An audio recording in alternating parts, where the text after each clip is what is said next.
Hello good morning traders. आज 27 मार्च 2024. सर्वांचं स्वागत आहे रॉयल बुल्स युट्यूब चॅनल मध्ये. वेळ झाली प्री मार्केट इन्साइट्सची. मी अक्षय तुमच्यासाठी घेऊन आलोय प्री मार्केट इन्साइट्स. तर चला बघूया आपलं मार्केट आज कुठे ओपन होऊ शकतं, कोणत्या प्रकारच्या ऑपॉर्च्युनिटीज आज आपल्याला मार्केटमध्ये मिळू शकतात आणि त्यासाठी आपण कशा प्रकारे प्लॅन करू शकतो. सो आपण काल बघितलंच असेल की कालचं जे काही ट्रेडिंग सेशन होतं ते ऑलमोस्ट फ्लॅट होतं. प्राइस या ठिकाणी गॅप डाऊन ओपन झाली, बट गॅप डाऊन ओपन होऊन परत रिकव्हर झाली आणि त्यानंतर मोस्ट ऑफ द डे आपण फ्लॅट किंवा साईडवेज असं काही प्राइस ऍक्शन बघायला मिळाली. सो आता तुम्ही जर बघितलं डेली टाइम फ्रेमवर आपल्याला परवाच्या दिवशी फ्रायडेला एक छान बुलिश कॅन्डल या ठिकाणी प्रिंट झाली होती, बट कालची जी काही कॅन्डल आहे त्या बॉडीच्या मध्येच या ठिकाणी तयार झाली आहे.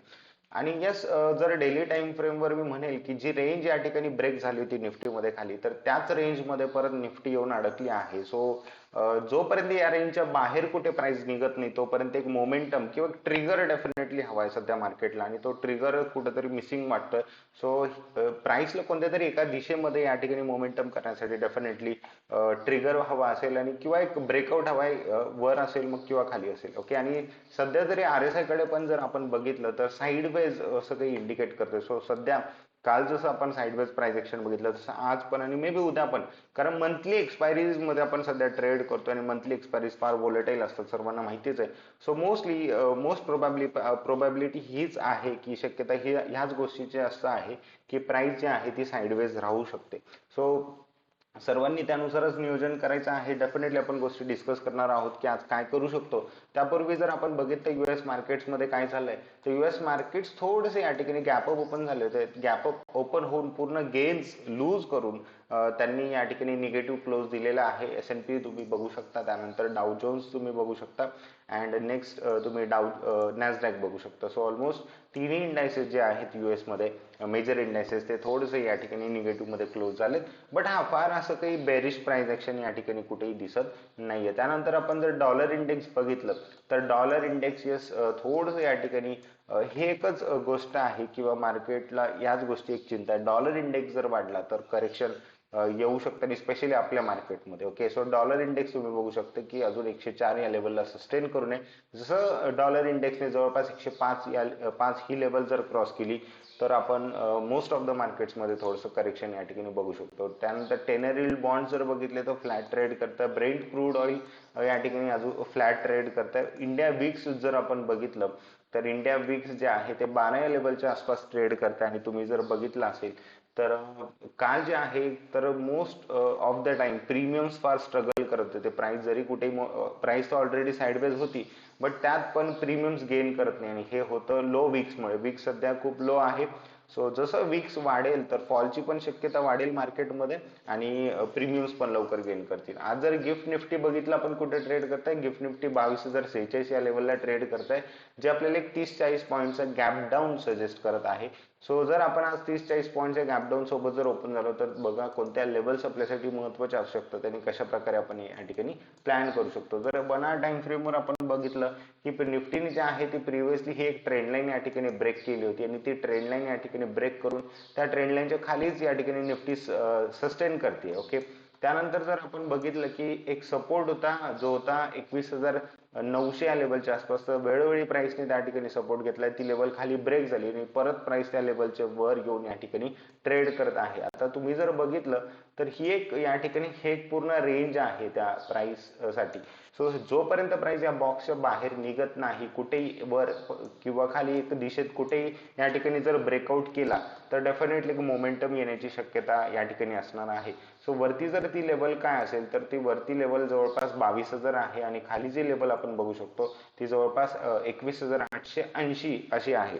सो ही जी ह्या दोन ज्या लेवल्स आहेत त्या खूप इम्पॉर्टंट सपोर्ट आणि रेजिस्टन्स आहे निफ्टीसाठी स्पेशली. ओके, तर येस, ज्यावेळी पण तुम्हाला एक वर ब्रेकआउट मिळेल वर तुम्ही ट्रेड करा, खाली ब्रेकडाऊन मिळेल तुम्ही खाली ट्रेड करू शकता. बट तोपर्यंत मला तरी असं वाटतं की ऑप्शन बायर साठी काहीही खास ऑपॉर्च्युनिटी सध्या मार्केटमध्ये दिसून येत नाही. अजून छोट्या टाइम फ्रेमवर जर आपण आलो आणि काल जर तुम्ही बघितलं तर प्राइस जी आहे ती 100 पॉईंटच्या रेंजमध्ये ट्रेड करत होती फक्त. म्हणजे ही जी कॅन्डल सकाळी या ठिकाणी तयार झाली ते पूर्ण कॅन्डलच्या आतमध्येच या ठिकाणी प्राइसने ट्रेड केलंय.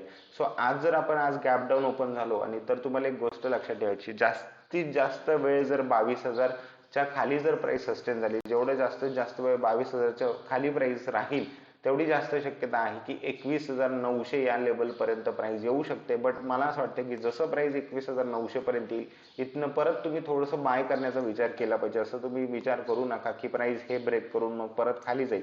सो इथे जर प्राइसने सपोर्ट घेतला म्हणजे लगेच बाय नाही करायचे, इथे प्राइसने सपोर्ट घेतला, एक हायर लो बनवला तर नक्की परत तुम्ही प्राइसला वर येताना बघू शकता. ओके, दुसरी गोष्ट, जर प्राइस जेवढे गॅप डाऊन इथं ओपन होऊन, काल पण गॅप डाऊन ओपन झाला होता, तसंच गॅप डाऊन ओपन होऊन प्राइस या ठिकाणी परत जर या रेंज मध्ये आली तर मोस्टली आज सुद्धा साइडवेज राहण्याचे तेवढे जास्त चान्सेस या ठिकाणी असतील या रेंज मध्ये जर प्राइस परत आली तर. किंवा प्राइस जर वरच्या दिशेत अप्रोच करते वरच्या रेजिस्टन्सला तर प्राइस जेवढे जास्तीत जास्त वेळ 22,100 या लेवलच्या वर ट्रेड करेल तेवढी जास्त शक्यता असेल की 22,000 या लेवल पर्यंत प्राइस येऊ शकते आणि या लेवल नंतर परत तुम्ही थोडंसं सेल करण्याचा विचार करू शकता. म्हणजे एक सिंपल गोष्ट आहे, तुम्हाला सपोर्ट रेजिस्टन्स प्ले करायचा आहे. सो जिथे रेजिस्टन्स आहे आणि जर प्राइसने तिथे रेजिस्टन्स घेतला तर तिथे सेल करा आणि जिथे एक सपोर्ट आहे त्या सपोर्टला तुम्हाला या ठिकाणी बाय करू शकता. So to and fro movements या ठिकाणी मार्केटमध्ये तुम्हाला बघायला मिळू शकतात. सो कुठेही खूप जास्त एका दिशेत मोमेंटम येण्याची शक्यता फार काही दिसून येत नाहीये.